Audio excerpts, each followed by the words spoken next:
నాగార్జున గారు, విశాఖలో భూమాఫియా వీటన్నింటి గురించి చర్చించుకోవడానికంటే ముందు కొన్ని సామెతలు గుర్తుకొస్తున్నాయి. నిన్న పవన్ కళ్యాణ్ గారు కలెక్టర్ల సమావేశంలో మాట్లాడినటువంటి తీరు చూస్తుంటే, అంతకుముందేమో శాంతి భద్రతల గురించి మాట్లాడారు, దాని తర్వాత ఏమో పేకాట క్లబ్బుల గురించి మాట్లాడారు, దాని తర్వాత ఏమో లూలుకి భూ సంతర్పణ చేస్తున్నారు, మరీ ఓవర్గా ప్రోత్సాహకాలు ఇస్తున్నారు అని కేబినెట్ భేటీలో మాట్లాడారు. నిన్నటికి నిన్నేమో విశాఖలో భూమాఫియా చెలరేగిపోతోంది అన్నారు. అంటే ఏంటి వీళ్ళిద్దరూ కలిసి నేను కొట్టినట్టు నువ్వు ఏడ్చినట్టు అనే సామెతను గుర్తు చేసేలా నటిస్తున్నారా? అసలు ఏం జరుగుతోంది? మళ్ళీ పైగా యాక్షన్ ఏం తీసుకోరు, మాటల వరకే పరిమితం అవుతున్నారు. సార్, ముందుగా ప్యానెల్లో ఉన్నటువంటి నా సోదరుడికి, అదేవిధంగా పెద్దల పాషా గారికి, తెలుగు ప్రజల మనస్సాక్షి సాక్షి వీక్షకులుగా అందరికీ ముందుగా నా నమస్కారాలు తెలియజేస్తున్నాండి. సరే, ఈ మధ్య మనం చాలా చిన్నప్పుడు ఒక సినిమా చూసామండి, ఆ ఒక్కటి అడక్కు అని. రాజేంద్ర ప్రసాద్ గారు, రావు గోపాలరావు గారు, మంచి హిట్ సినిమా.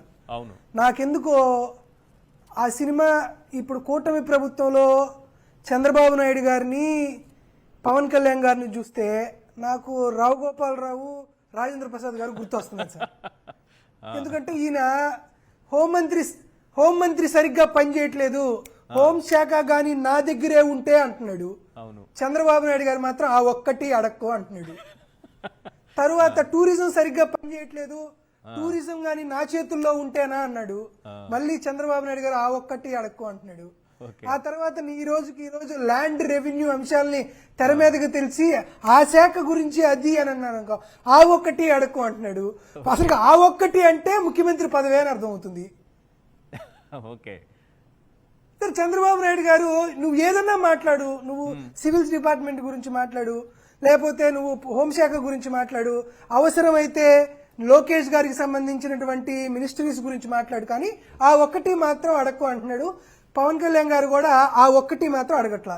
కాబట్టి రావు గోపాలరావు, రాజేంద్ర ప్రసాద్ గారి ఈ ఇద్దరి కాంబినేషన్ లో కూటమి ప్రభుత్వం బ్రహ్మాండంగా ప్రజలందరికీ వినోదం పంచుతుందని అనుకుంటున్నాం, కానీ ఆంధ్రప్రదేశ్ రాష్ట్రాన్ని చాలా దారిద్ర్యానికి నెట్టేస్తుంది అనేది మాత్రం సుస్పష్టంగా తెలియజేస్తున్నా. ఈ రోజు నిజంగా పవన్ కళ్యాణ్ గారికి చిత్తశుద్ధి ఉంటే, పవన్ కళ్యాణ్ గారు ప్రశ్నించడానికే పుట్టాడనైతే, ముందుగా ఏవైతే ఆ క్రైమ్ చేసి ఆ ల్యాండ్ క్రైమ్స్ చేసి ల్యాండ్ స్కామ్ చేస్తున్నటువంటి ఆ ఐఏఎస్ అధికారుల పేర్లు ఏంటో చెప్పండి. ఆ కలెక్టర్ల గారి పేర్లు ఎవరో చెప్పండి. ఆ ఆర్డీఓలు, డిఆర్ఓల పేర్లు ఎవరో చెప్పండి. వాళ్ళ పేర్లు చెప్పకుండా మీరు ఊరికే మీరు తలుపు చెక్కతో కొట్టండి, నేను తమలపాకుతో కొడతాను మీరు మాట్లాడుకోవడం ఎందుకు? అవును కదా, ఇప్పుడు ముఖ్యమంత్రి గారిని, ఉప ముఖ్యమంత్రి గారిని కాదని అక్కడ ల్యాండ్ ఆక్రమణ చేసింది ఎవరు? భూ ఆక్రమణ చేసింది ఎవరు? ఆ కలెక్టర్ ఎవరు? అనకాపల్లి కలెక్టర్ చేశారా, విశాఖపట్నం కలెక్టర్ చేశారా? లేకపోతే ఇద్దరు ఆర్డీఓలో ఏ ఆర్డీఓ చేశాడు, ఇద్దరు డిఆర్ఓలో ఏ డిఆర్ఓ చేశాడు? ఒకవేళ వాళ్ళు సొంతంగా చేసుకొని మీకు కమిషన్లు ఏదైనా బాధ మీలో ఏమైనా కనపడుతుందా? మీరు తీసుకురండి, వారి మీద చర్యలు తీసుకోండి, వాళ్ళని సస్పెన్షన్ చేయండి, లేకపోతే వాళ్ళ మీద సిట్ ఇన్వెస్టిగేషన్ చేయండి. మరి ఏమీ చేయకుండా మీరు తప్పట్లు కట్టుకొని మీరు ఎగ్జామ్స్ కండక్ట్ చేసి, మీరే పరీక్షలు రాసి, మీరే మార్కులు వేసుకొని, మేమిద్దరం ఫస్ట్ ర్యాంక్ వచ్చింది, దేశంలో ఫస్ట్ ర్యాంక్ వచ్చామని మీరు జబ్బలు తెరుచుకొని, మీరు శాలువాలు కప్పుకొని, మీరు ఆశీర్వచనాలు ఇచ్చుకుంటుంటే దాన్ని ఏమనుకుంటారు? భలేగా ఉంది సార్ రాజేంద్ర ప్రసాద్, రావు గోపాలరావు గారి క్యారెక్టర్. ఒకవేళ హైదరాబాద్ లో కూడా ఈ ముఠాలు గతంలో ఇలాగే దోచుకున్నాయి, ఇప్పుడు విశాఖ మీద పడ్డాయి అని అంటున్నారు. ఆ ముఠాల పేరు ఎవరో చెప్పలేదు, అధికారులను మీరు క్వశ్చన్ చేస్తున్నారు అధికారులని. అసలు వాళ్ళు ఒకవేళ ఆపాలనుకుంటే వాళ్ళు అందులో భాగస్వాములు అయ్యేది ఒకటి.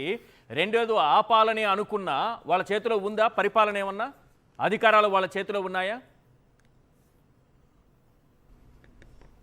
లేదు సార్, ఒకవేళ ఆపాలని చూస్తే ట్రాన్స్ఫర్ అయిపోతారు, అంతే కదా. కానీ నేను పవన్ కళ్యాణ్ గారు చెప్పినటువంటి ఒక మాటను మాత్రం ఏకీభవిస్తాను సార్. ఏమని చెప్తానంటే, హైదరాబాద్ లో చేసినటువంటి అక్రమదారులు విశాఖపట్నంకి వచ్చారు అంటున్నారు కదా. నిజమే సార్, ఎందుకంటే హైదరాబాద్ లో మొన్న కోకాపేటలో తెలంగాణ ప్రభుత్వం భూములని విక్రయానికి పెట్టింది, అంటే టెండర్స్ పాడింది, వేలం పాటేసింది. ఎకరం 157 కోట్ల రూపాయలకి అక్కడ భూములు అమ్ముడుపోయినాయి సార్. అలాంటి భూములు ఆడ 157 కోట్ల రూపాయలు ఎకరం అమ్ముడుపోతున్నటువంటి ఆ భూముల్ని ఇక్కడ 99 పైసలకే ఇస్తున్నారు కాబట్టి ఆ చోరీదారులు, ఆ అక్రమదారులు, ఆ ల్యాండ్ లిటిగెంట్లు, కూటమి ప్రభుత్వంలో ఉన్నటువంటి ముఖ్యమంత్రి, అదే విధంగా ఇక్కడ ఉన్నటువంటి సకల విఫల శాఖ మంత్రి నారా లోకేష్ గారు అని పవన్ కళ్యాణ్ గారు చెబుతున్నాడేమో అనేటువంటి అనుమానం వాళ్ళ కలుగుతుంది. ఎందుకు నేను చెబుతున్నామంటే సార్ మీరు ఇంకోటి కూడా మీరు అన్నట్టుగా 150 కోట్లు ఎకరా పోయింది కదా అక్కడ. ఇక్కడేమో 99 పైసలకే 27 ఎకరాలు ఒక రహేజా విషయమే తీసుకున్నా అంత రాసిచ్చేశారు కదా. 3 మెడికల్ కాలేజీలు వస్తాయి సార్ వేలం వేస్తుంటే. రహేజాకి ఇవ్వడం కంటే వేలం వేస్తుంటే 3 మెడికల్ కాలేజీల డబ్బు వచ్చేది. అదే సార్ మీరు రహేజా దాకే ఉన్నారు. రహేజాలు, హరిటేజాలు, బజాజ్లు, బకింగ్హామ్లు చాలా ఉన్నాయి. అన్ని లైన్ గా చెప్తా వీళ్ళు చేసినటువంటి పథకాన్ని. మీరు లిఫ్ట్ ఇరిగేషన్ అనే పదం విన్నారు కదా సార్. అవును, నీళ్ల ఎత్తిపోతల పథకాలు. అలానే ఆంధ్రప్రదేశ్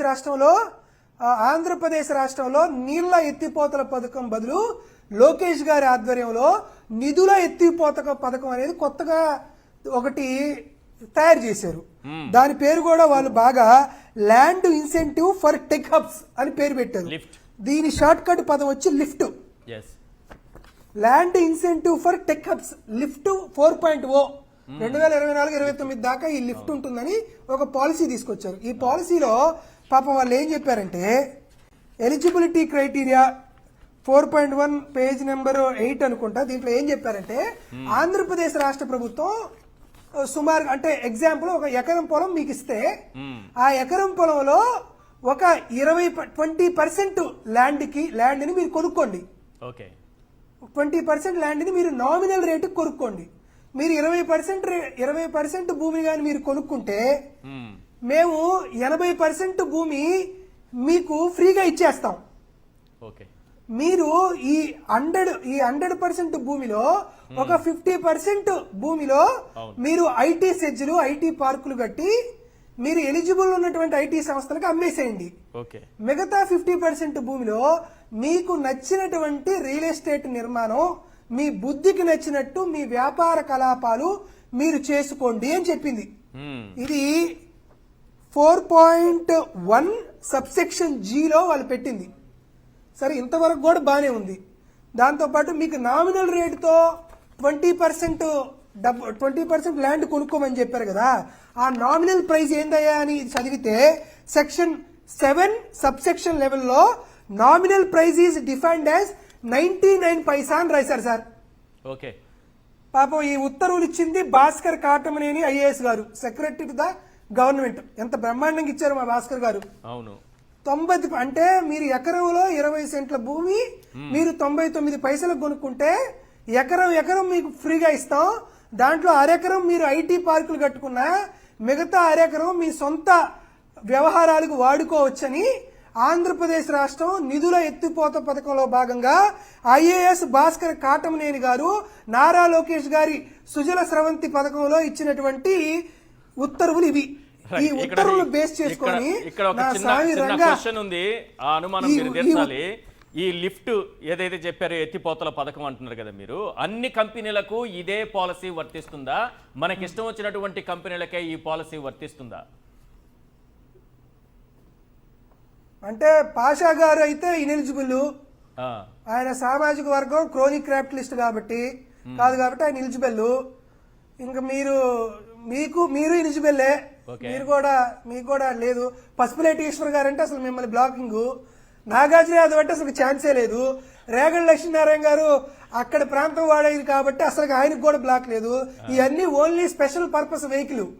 భాస్కర్ కాటమనేని గారు, నారా లోకేష్ గారు, చంద్రబాబు నాయుడు గారు ఏదైనా అవకాశం ఉంటే 20% పవన్ తర్వాత అన్ని కంపెనీలకు అన్ని కంపెనీలకు ఆ పాలసీ వర్తిస్తుంది.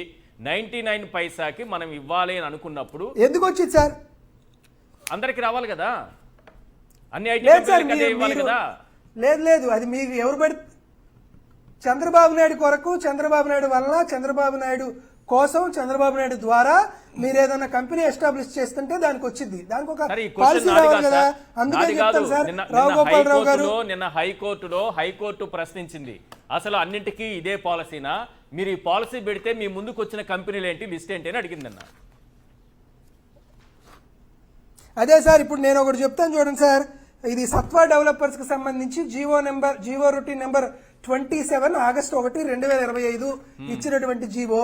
ఈ జీవో ప్రకారం ఏం చెప్పారంటే, మధురవాడ హిల్ నెంబర్ 4 లో 30 ఎకరాల ల్యాండ్ ని ఎకరం 1.5 ఇస్తున్నట్లు వాళ్ళు ఇచ్చినటువంటి జీవో. ఈ జీవోతో పాటు మళ్ళీ ఇంకో GO main secretariat number 250 December 13. అంటే ఆ 1.5 కూడా వీళ్ళు డబ్బులు కట్టట్లేదు, దానికి కూడా టైం ఎక్స్టెన్షన్ అని గుడివాడ అమర్నాథ్ గారికో పేరునాన్ గారికో నేను కూడా రిక్వెస్ట్ చేసి అడుగుతా, ఈ మధురవాడలో మాకు కూడా ఒక 30 ఎకరాలు ఇవ్వమని సార్. ఎకరం 1.5 crore కి మేము కూడా తీసుకుంటాం, మంచి కంపెనీ పెడతాం. ఎందుకు మా గుడివాడ అమర్నాథ్ గారో పేరునాన్ గారో తలసిల్ రఘురాం గారో ఎవరికో వాళ్ళకి కూడా చెప్తాం. వాళ్ళకి సంబంధించినటువంటి కంపెనీలు ఏమన్నా ఉంటే మేము చాలా ఒరిజినల్ గా అందరికి రిక్రూట్మెంట్ చేసి ఆంధ్రప్రదేశ్ రాష్ట్రంలో ఉండే తెలుగు ప్రజలకే మేము కూడా ఇస్తాం ఉద్యోగాలు. మరి మాకు కూడా ఈ లెక్కన ఇచ్చేసేయచ్చు కదా. సత్వా డెవలపర్స్ కి మాకు ఉన్న తేడా అయింది సార్. ఈ బేస్ చేసుకొని ఈ లిఫ్ట్ పాలసీ బేస్ చేసుకొని ఇది జీవో రొటీన్ నెంబర్ 27 దీనికి 30 ఎకరాలు ఇచ్చారు. కపిల్ గ్రూప్ కి సంబంధించి 3,000 కోట్ల రూపాయల విలువ చేసినటువంటి 45 ఎకరాల భూమి ఇచ్చారు. ఇది ఒక జీవో. ఇంకో జీవో నెంబర్ 7 ఏప్రిల్ 21, 2015 దీనికి ఒక సంస్థకి ఇచ్చారు. దీని తర్వాత అనకాపల్లిలో 102 ఎకరాలు జీవో నెంబర్ 249 ఒక సంస్థకి ఇచ్చారు. మళ్ళీ అదే మధురవాడలో మరో సంస్థకి జీవో నెంబర్ 248 22 ఎకరాలు ఇచ్చారు. తర్వాత రముకా గ్లోబల్ ఎకో వర్క్ అంట, దీనికి 45 ఎకరాలు ఇచ్చారు అనకాపల్లిలో. తర్వాత రహేజా గ్రూప్ దీనికి 27 ఎకరాలు ఇచ్చారు, జీవో నెంబర్ 26. ఇంకొకటి Vishwanath sports sir Bhavani island ఎత్తిపడేశాడు సార్. ఇక్కడ విజయవాడ పక్కన భవానీ ఐలాండ్ అని ఒకటి ఉంటుంది, ఆ అమ్మవారి ఆలయానికి ఎదురుగా.